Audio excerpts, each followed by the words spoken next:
دوسری شادی سوال کر رہے ہیں کہ کیا دوسری شادی کے لیے پہلی بیوی سے اجازت لینا ضروری ہے؟ اگر ضروری ہے تو پہلی بیوی کیسے اجازت دے گی کہ کر لیں؟ مطلب اس کے لیے آسان نہیں، اور اجازت نہ دے تو بھی کر سکتے ہیں یا نہیں؟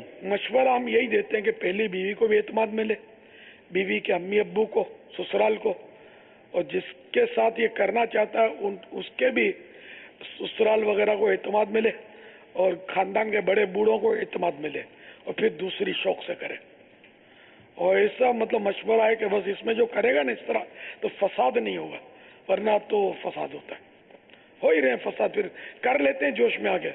اب یہ کرنے کے لیے بھی بہانے ڈھونڈتے ہیں. اس طرح بیچاری غریب تھی، اب غریب تھی یا تیرے دل میں لڈو پھوٹ رہے تھے. ایک ہی غریب ملی جس سے ہمدردی کرنی ہے. میں بتاؤں غریبوں کے پتے کتنے غریب ہیں، ان کی خدمت کر لو نا بیچاروں کو. تو اس کی خدمت اس لیے کی کہ غریب ہے بیچاری، اس پر احسان کیا اس نے، حالانکہ وہ لڈو کچھ اور پھوٹ رہے تھے. تو بہرحال یہ کہ پھر جو خاندان میں فساد ہوتا ہے نا تو بہت سارے غریب بن جاتے ہیں اس میں. تو اس لیے وہ سب کو اعتماد میں لے کر ہی کرے، ورنہ پھر. اور اب تو ملکی قانون بھی بتایا جا رہا ہے کہ یہ کہ جو پہلے سے بیوی موجود ہے اس کی اجازت لے.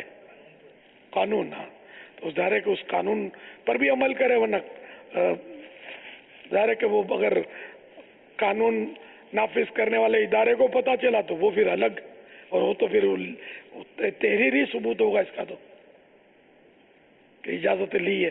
یہ سب فارمیلٹی پوری کرے اس کی، اور اس کے بعد ہی نکاح کرے.